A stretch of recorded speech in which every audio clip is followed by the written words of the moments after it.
Welcome, listeners, to NutriFact Freaks, a podcast where we debunk nutrition-related myths or possibly prove them right with the help of factual information and research provided by trained professionals. Today's episode is going to be called Creatine In or Out, where we'll examine the use of creatine supplements in physically active adults and athletes ages roughly around 18 to 40. And our hosts for today include myself, Nafin, and I have like over 10 years of experience as a food lawyer, which is also the field where I met my co-host, Addie. Hi, I'm Addie, and I'm a professional food stylist. I create some of the most visually appealing food that you've ever seen. For our topic today, we brought in two experts from the field with significant education and experience with supplements and their effect on the body, as well as in athletic performance.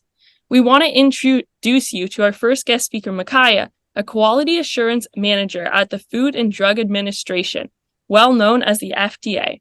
Tell us a little bit about yourself and education. Yes. So after my undergraduate degree, I completed my PhD in sport nutrition and performance.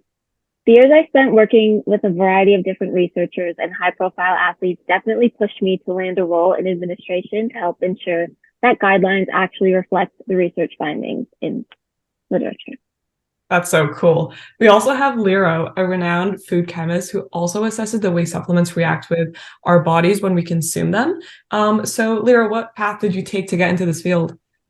Okay, I first studied food science and technology at the University of Alberta. After I finished my undergrad, I just worked as a food technologist on Mars. So my job just finding ways to improve our food's flavor, nutritional values, and conduct some tests to ensure they meet government and industry standards. So after working as a food technologist for 2 years, I decided to go back to university and finish my master's and PhD in chemistry in food science at UBC. Wow, that sounds like a lot of work for both of you guys, and we're so pleased to have you here for today's episode. Individuals usually supplement with the wish to improve muscle mass, recovery, and performance.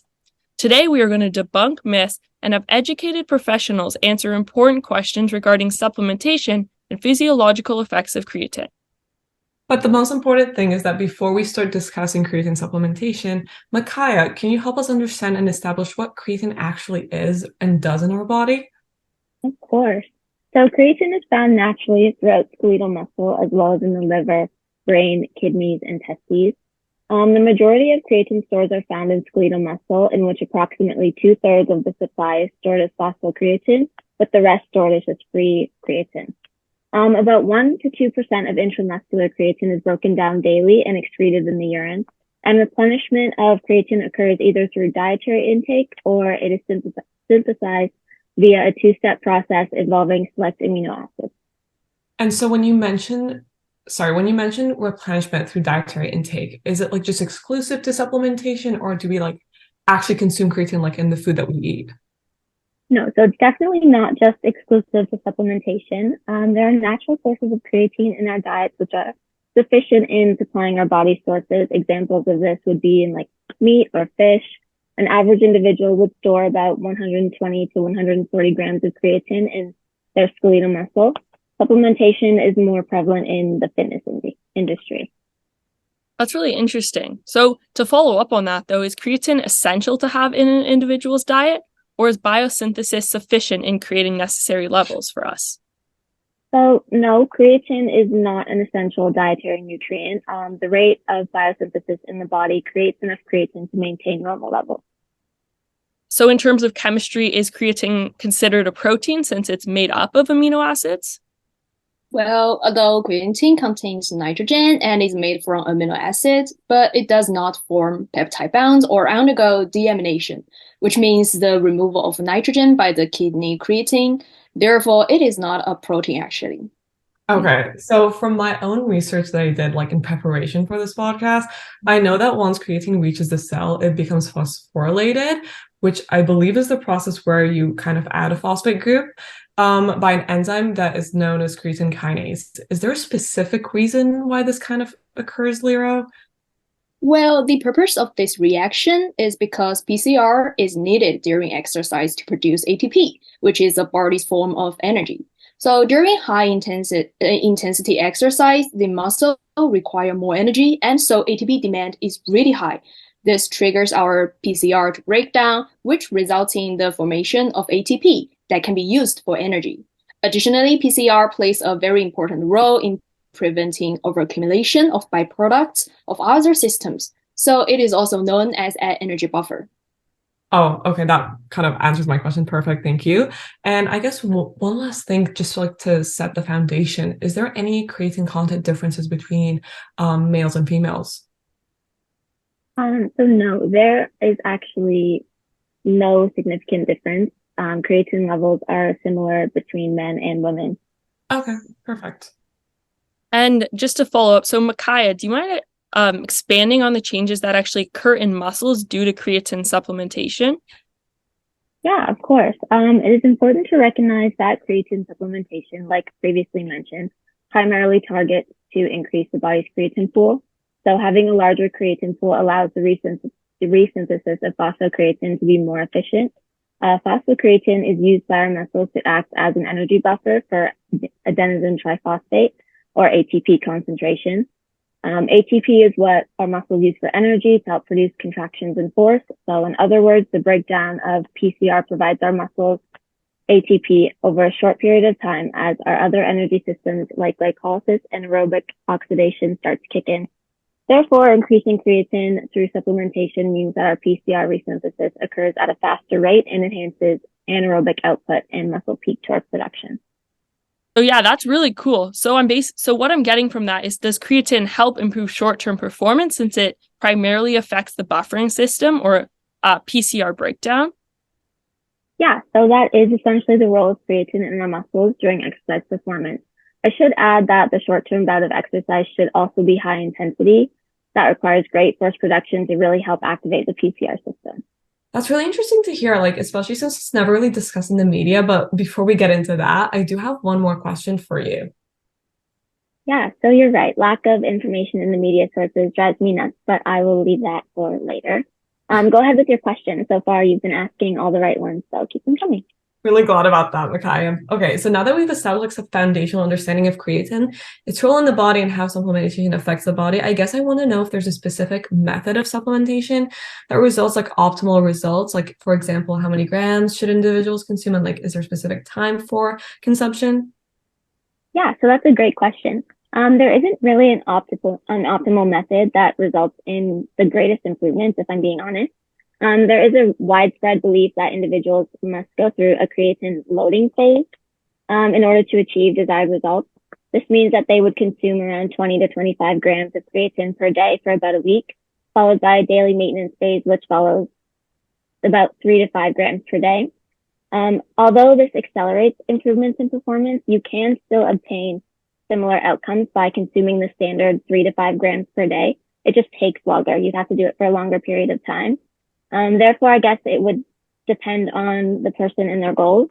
For example, if someone had a competition coming up, they might utilize the loading phase method to ensure that they experience the maximal benefits of creatine supplementation in time for their event.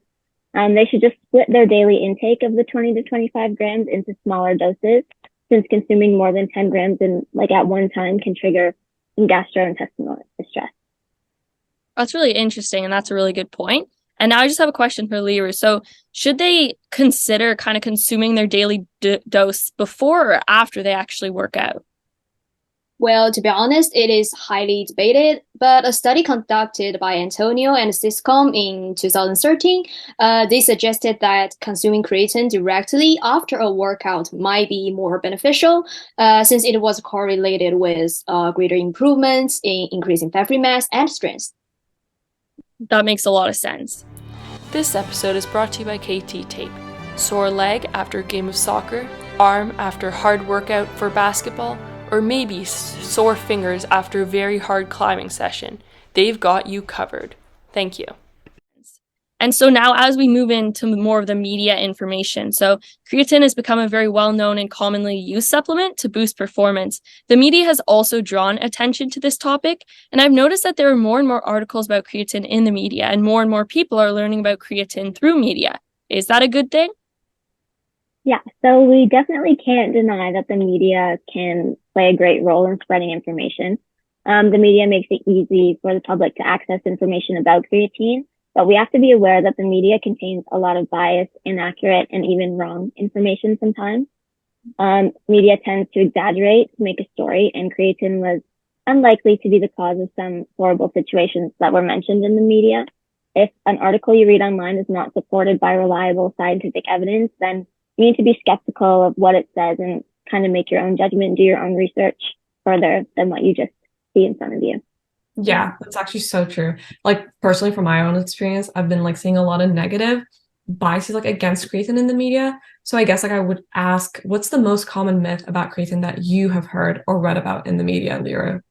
Well, one of the most common myths I've been hearing all the time is that creatine is bad for your kidney and cause some, renal dysfunction. But now we absolutely can conclude that there is no adverse effect from recommended dosage of creatine supplements on kidney health. I think the connection between creatine supplementation and kidney damage can be a result of poor understanding of creatine metabolism. It's really interesting you mentioned that because that's also been the one that I keep seeing everywhere. So I guess I would ask, like, can you explain the connection between kidney and creatine metabolism? Well, first we need to know something called creatinine. So it is a waste product derived from PCR, which is a form of creatine storage in our muscles. Your healthy kidneys will filter creatinine, taking it from your blood, deliver it for excretion through urine. Then doctors usually they will measure your serum creatinine level to get an idea of your kidney function. So, creatine supplementation might increase your serum creatinine level, and a high creatinine level might serve as an indicator of a potential health problem. But it is not necessarily a problem itself. So I'm just going to jump in, but so even with creatine supplementation possibly increasing our serum creatine levels, is it safe for our kidneys?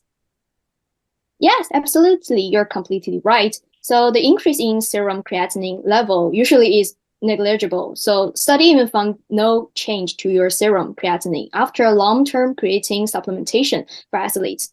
And some studies even found, even though they found small changes in your serum creatinine, but the values reported were within normal clinical range. And that changes, I think, were possibly related to larger muscle creatine pool available for breakdown after supplementation, and were not likely related to kidney dysfunction.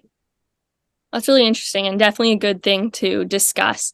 So now that we know that creatine is a safe supplementation, when used following the recommendations, obviously, what are some downsides of people supplementing creatine without completely understanding it?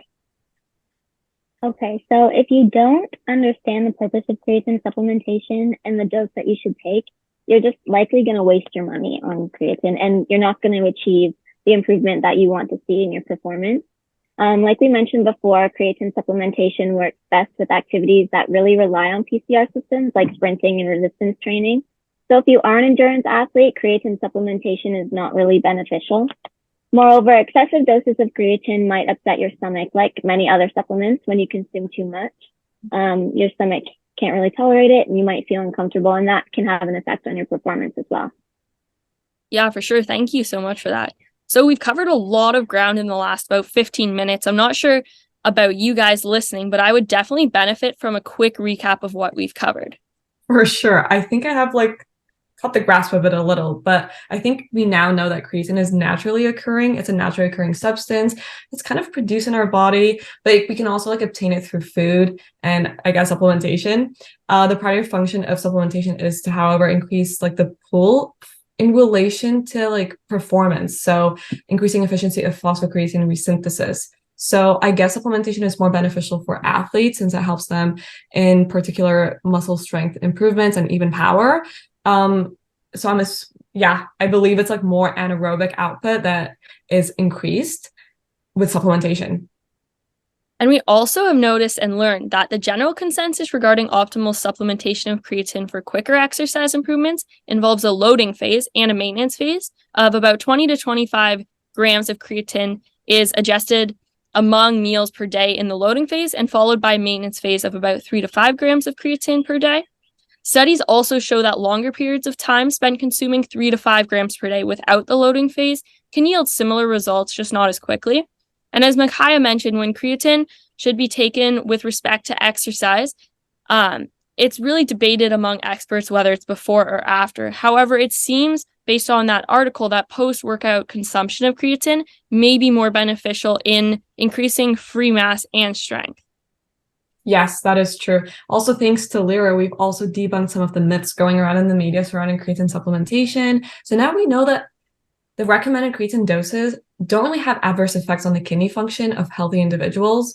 And it can be a beneficial supplement, especially for physically active individuals, like I mentioned earlier, like athletes who have goals of increasing muscle strength and power. Again, with heavy emphasis on anaerobic, since we kind of established that endurance training might not really be that influenced by creatine. Yeah, and so as we near the end of the episode of Creatine or Out, we'd like to thank our wonderful guests, Liru and Micaiah, who've taken the time to educate us on one of the most commonly used exercise performance enhancing supplements. Yes, thank you so much for having us. We've really enjoyed our time, and we hope that all the viewers out there learned lots and had some of your questions answered throughout this episode. Finally, we'd like to thank our sponsor as well as all of our listeners. Make sure you follow us on our social media linked on the screen, and thank you for tuning in to another episode of NutriFact Freaks.